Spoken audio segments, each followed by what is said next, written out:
உணவே மருந்து, மருந்தே உணவு என்ற குழுவில் பயணிக்கும் அனைத்து நல்லுணங்களுக்கும் உலக நாட்டு மக்கள் அனைவருக்கும் என்னுடைய கனிவான பணிவான நன்றி கலந்த வணக்கத்தை தெரிவித்துக் கொள்கிறேன்.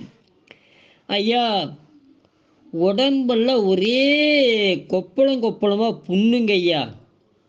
இந்த கட்டி நான் என்னென்னமோ வைத்தியம் பண்ணி பார்த்துட்டேங்க ஐயா.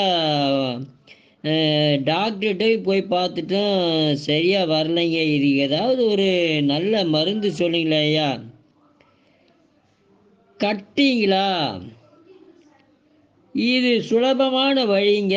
ஓரிதழ் தாமரை அப்படின்றது ஒரு வேறு, சாரண கொடி வேறு, நெல்லிக்காய், கோரக்கிழங்கு, ஓமம், இவை எல்லாத்தையும் சரிசமமாக எடுத்துங்க.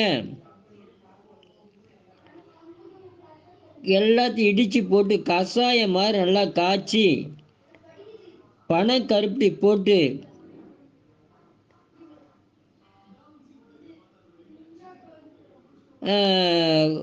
உள்ளுக்கு கொடுங்க. கொடுத்தீங்கன்னா அந்த கட்டி உள் அப்படியே ஆறிடுங்க. இதுதான் வைத்தியம். குழந்தைகளுக்கு, பெரியவங்களுக்கு எல்லாருக்கும் செய்யலாம். மற்றபடி ஒன்றும் வேண்டாங்க. அப்படி பூசாதா, மேல் பூச்சி பூசாதா இருந்தால் அத்திப்பாலை மேலே பூசுங்க, உடஞ்சிரும். நன்றி, வணக்கம். வாழ்க வளர்க உயர்க.